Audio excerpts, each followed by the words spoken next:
La ayuda de la Iglesia y sus sacramentos. Tercera parte y última. Continuamos con lo que hablábamos en el anterior de la instauración del reino, del cuerpo y la sangre de Cristo, etc.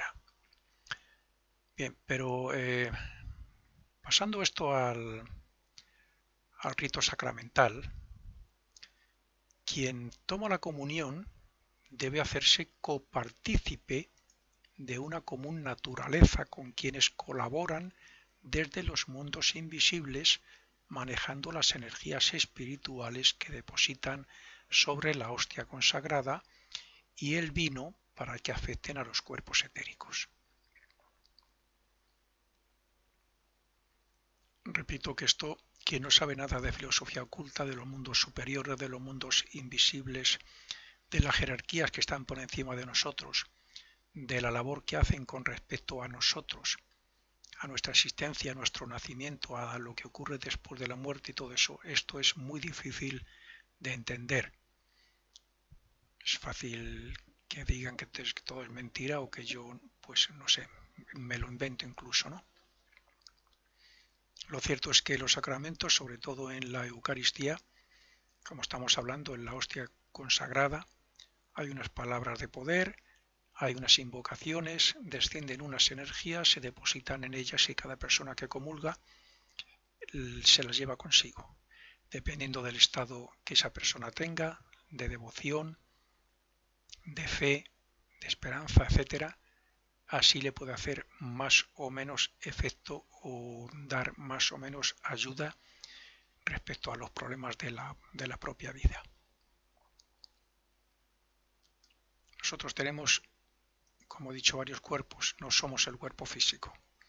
Desde el siguiente cuerpo que está por encima del físico, que es el cuerpo etérico, el cuerpo vital, que es la propia vida, hasta los siguientes que enlazan con el propio espíritu, con la propia alma, todos están conectados y todos están evolucionando intelectual, moral y espiritualmente. Pero todo parte de la evolución, toda parte principalmente de lo que hagamos aquí en la Tierra, de las experiencias. Que es como decir, cuanto mejor sea una persona, cuanto más buena, cuanto más dé amor al prójimo, cuanto más sirva de manera altruista al prójimo, cuanto más practique las oraciones, la meditación, etcétera, etcétera, etcétera, más ganará en esta propia vida y después de la muerte, porque esos seres están siempre con él y le están dando lo que le corresponde de acuerdo a lo que él hace, de acuerdo a lo que hacemos. Y esos cuerpos superiores lo reflejan para un clarividente a través de su aura. Esto tiene su similitud con los alimentos que tomamos a diario. Crecen y se reproducen gracias al descenso de los rayos vitales de Cristo cada año, como he dicho antes, pero también gracias a quienes los trabajan, como es lógico. Por tanto, no estaría mal también que diéramos gracias a ellos a la hora de comer, o por lo menos sentirlo o pensarlo o ser conscientes de ello. Todos estamos aquí experimentando, todos hacemos trabajos de una forma u otra, los podemos hacer con amor, desinteresadamente, indiferentemente, pero cuanto más conscientes seamos de todo lo que hacemos todos y cómo nos deberíamos de ayudar y compenetrar, etc., más ganamos. Y los alimentos proceden de la vida de Cristo, proceden de la vida de Dios, pero lo cultivan hermanos nuestros, personas, como nosotros hacemos otras cosas que de alguna manera llegan a otros. Los ocultistas sabemos que lo que vemos físicamente es solo la expresión de un arquetipo etérico creado en el propio mundo del pensamiento, con la clara intención de ayudar a los que comulgan. Por eso, desde que el oficiante hace la señal de la cruz sobre lo que materialmente llamamos el pan y el vino, o sea, el cuerpo y la sangre de Cristo, desde ese momento los ángeles y los arcángeles depositan una esencia especial sobre ellos que repercutirá en el ser interno de quien las tome. de quien comulgue. Así, quien comulga, siendo verdaderamente cristiano, debería aprovechar esa fuerza espiritual para hacerse un imitador de Cristo en su vida cotidiana, hasta el punto de sacrificarse por hacer algo por los demás. Esto es lo que normalmente se llama participar de la vida de Cristo y hacer de su cuerpo un sacrificio viviente agradable a Dios. De aquí que esté escrito que al comer o al beber, o cualquier otra cosa que hagamos, deba ser hecha para la mayor gloria de Dios. Por tanto, cada uno de nuestros actos debería ser una plegaria o una manera de agradecer a Dios la posibilidad de hacerlo. Dijo San Pablo que aquellos que participan de la comunión sin vivir la vida, o sea, sin sacrificarse por los imitadores, por ser imitadores de la obra de Cristo, aquellos están en peligro de enfermedad y de muerte. Aquellos que participan de la comunión sin vivir la vida espiritual. Aunque estas palabras se refieran también y principalmente al aspecto espiritual, es cierto que los alimentos deben ser comidos dando gracias a Cristo por su sacrificio anual y teniendo en cuenta que, al fin y al cabo, todo alimento es sagrado.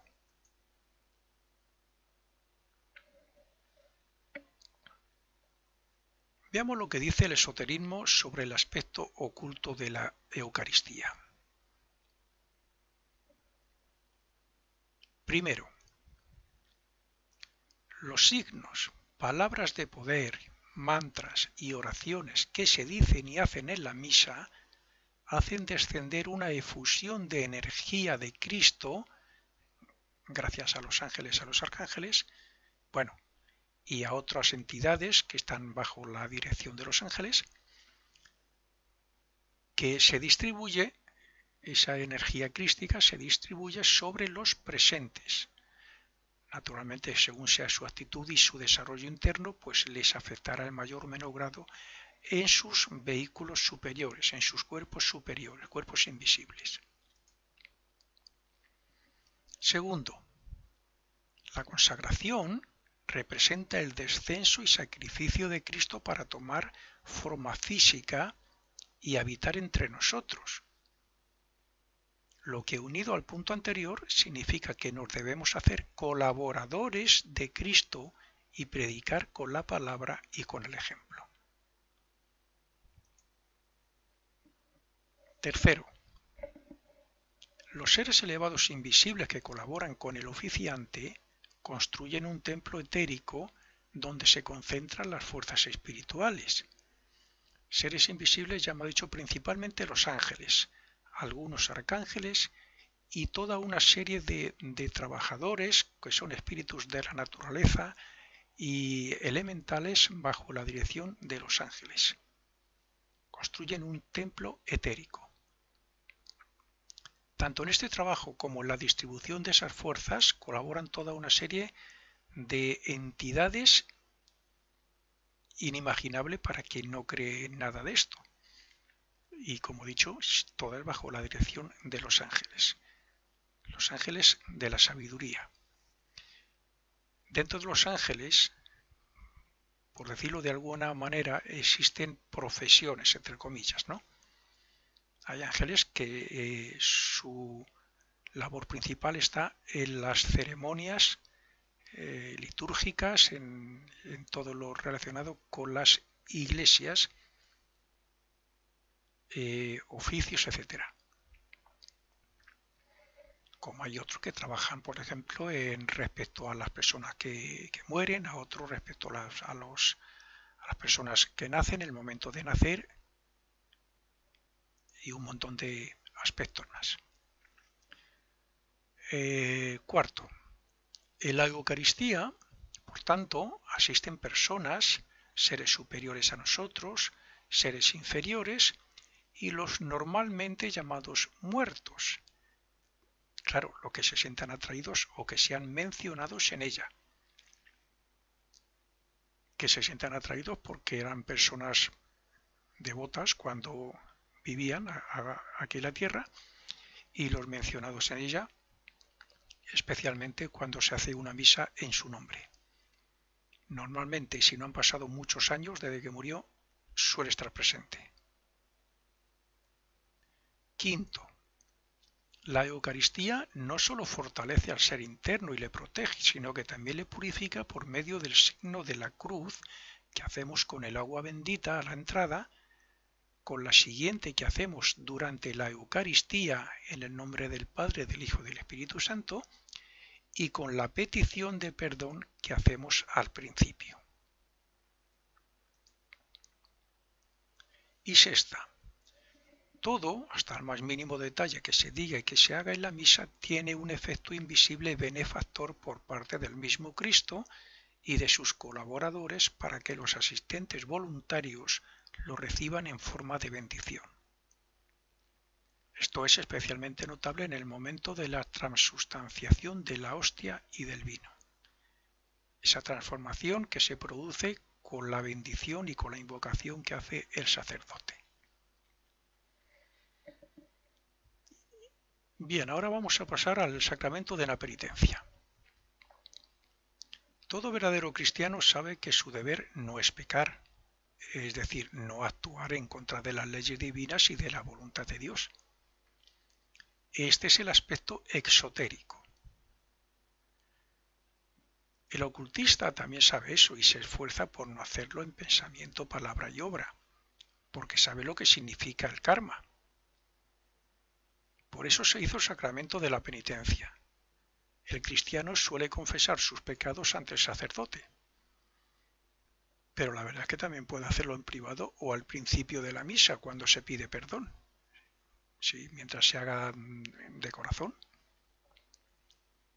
Lo importante es hacerlo con un verdadero sentido de arrepentimiento desde el corazón, con la promesa de intentar no volver a cometer el pecado. La penitencia que se ponía antiguamente era muy dura y por largo tiempo, pero hoy ya no es así. Desde el punto de vista del ocultista, todo pecado, o sea, lo contrario a las enseñanzas de Cristo, lo malintencionado, etc., tiene un efecto sobre sus cuerpos superiores, y ahí estarán hasta después de la muerte cuando pasamos al purgatorio. Eso queda grabado ahí. Por eso está escrito que cada uno recoge el fruto de lo que siembra. Pero la Iglesia creó la absolución, que es la manera de perdonar por medio del poder del sacerdote. El sacerdote ordenado por el sacramento. Sin embargo, eso no tendrá efecto, ni tampoco si nosotros simplemente nos sentimos culpables. No tendrá efecto si no hay un arrepentimiento de corazón, propósito de enmienda y restitución. Por tanto, de lo que se trata es de limpiar esa mancha que tenemos, que nos hemos creado haciendo el mal, limpiarla de los cuerpos sutiles, de esos cuerpos superiores invisibles, para que no esté presente cuando lleguemos al purgatorio. Y para ello existe también lo que la Fraternidad Rosacruz de Max Heindel llama la retrospección, que ya he mencionado en alguna de mis conferencias y en mis libros. El purgatorio, lo que ocurre es que cada grabación de esas de maldad, cada mancha, por decirlo así, cada peso que llevamos, pues no nos lo quitamos de encima hasta que no hemos sufrido la parte que corresponde a él. Si es un mal que hemos hecho a otra persona y le hemos hecho sufrir, pues tendremos que sufrir lo que sufrió él para que nosotros como conciencia tomemos nota. Y cuando tomamos nota es cuando decimos, bueno, en la próxima vida nos va a advertir, cuando vayamos a hacerlo otra vez nos advertirá, cuidado, eso no lo hagas, porque te arrepentirás, porque sufrirás.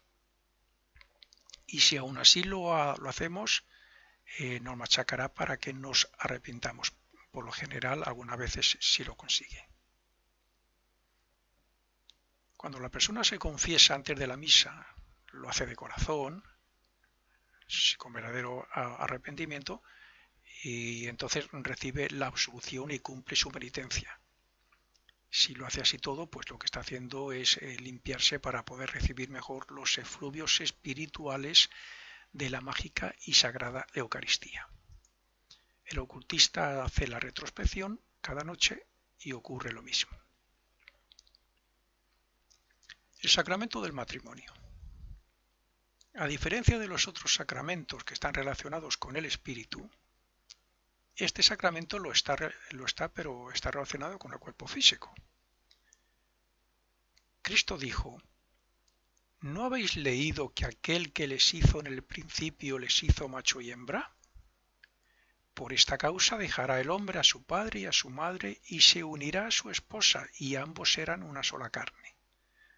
Mateo capítulo 19, versículo de 4 a 6. Esto fue y es necesario por una y muy importante razón: para facilitar un cuerpo a los espíritus reencarnantes con tal de que puedan evolucionar y hacer frente a su karma pendiente. El matrimonio se ha entendido siempre como necesario para procrear, para tener hijos. Desde el punto de vista del ocultismo es para dar la oportunidad a que nuestros hermanos en espíritu puedan renacer y continuar su evolución y progresar más y hacer frente a su karma y un montón de cosas que estamos haciendo en esta etapa actual. Por tanto, el nacimiento es la contraparte u origen de la muerte, porque si no hubiera muerte no se hubiera instaurado el sacramento del bautismo y del matrimonio. Habrá quien piense que para tener hijos no es necesario casarse. Cierto. Por eso mismo el sacramento del matrimonio tiene su parte oculta o esotérica que facilita algo especial a las personas que lo contraen. Sin profundizar mucho en lo oculto, solo diré que como en los demás sacramentos, todos los signos, las palabras de poder pronunciadas por un sacerdote ordenado y las respuestas de los propios cónyuges crean un lazo de unión de sus propias naturalezas para que se compenetren más y para que puedan hacer frente a sus pruebas, posibilidades y problemas comunes.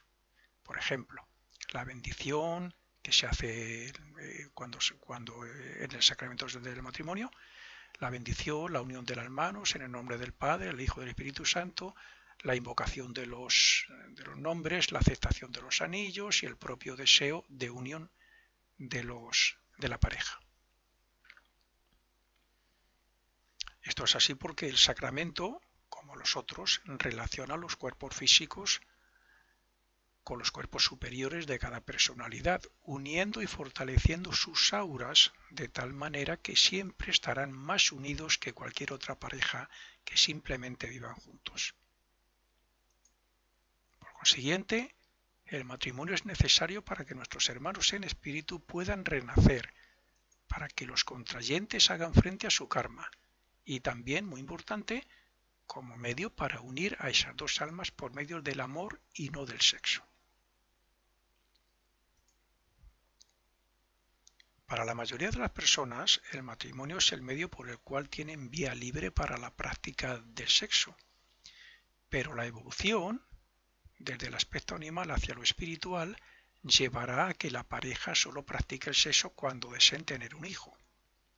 Para muchos todavía queda bastante para eso. Por tanto, será una especie de sacrificio.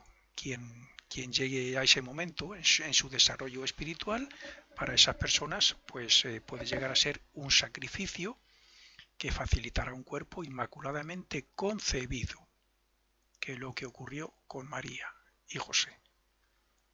No hubo milagro, simplemente hubo un acto que lo tuvieron que hacer como un sacrificio, no lo practicaban, como es lógico. Ese acto lo hicieron como sacrificio con la única intención de que renaciera el espíritu más elevado de la humanidad, más evolucionado, Jesús. Y Jesús tuvo que cedió su cuerpo voluntariamente al Arcángel Cristo para que cumpliera su misión durante 3 años. Actualmente, sobre todo en Occidente, hay cada día más divorcios y se practica más el sexo sin estar casado y y un sinfín de hechos más que van en contra de la naturaleza evolutiva y espiritual del ser humano. Pero eso ya es cosa del karma negativo que cada individuo se crea. Lo mismo que hoy se ve con horror el hecho de que, como en un pasado no tan lejano se hacía, claro, una madre, por ejemplo, mate o abandone a sus hijos para que mueran, pues algún día se verá igual, mal visto, igual de mal algunos hechos de lo que estoy comentando aquí. El sacramento del orden, dice San Pablo a Timoteo, no descuides el don que está en ti, que te ha sido dado por profecía con la imposición de manos del presbiterio. Esto es algo así como cuando el obispo ordena sacerdote a una persona, ¿no? Y sigue, medita sobre estas cosas y entrégate a ellas, que tu adelanto será ostensible a todos. Estate atento a ti mismo y a la doctrina. Persevera en ello, porque haciéndolo así te salvarás a ti mismo y a los que te escuchan.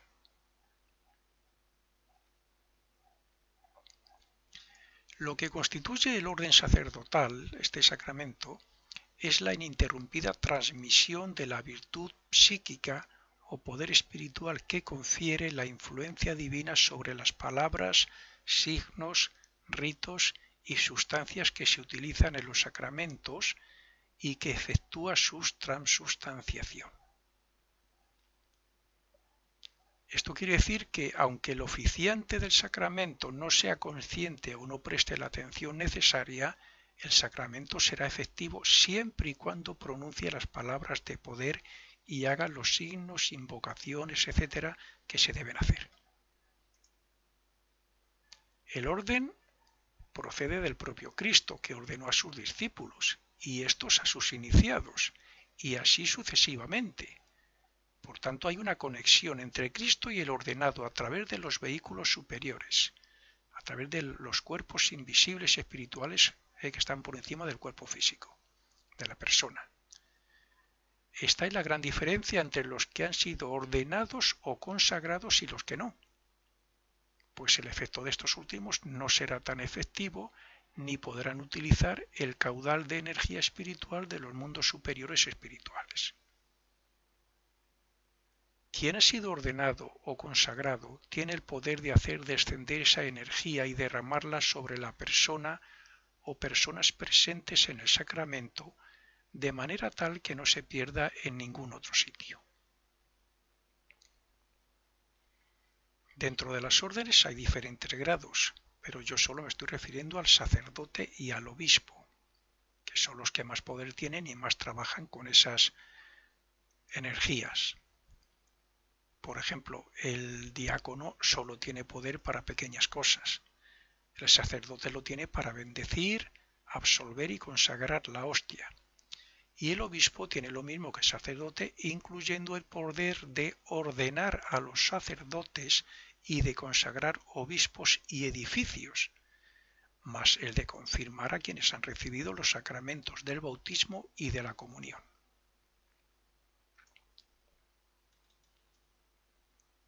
Es evidente que los sacerdotes y clérigos cristianos tienen que ser verdaderos imitadores de la obra de Cristo y un ejemplo a seguir en sus actitudes y en sus palabras, pues su deber es servir de canales de la enseñanza y de la energía de Cristo.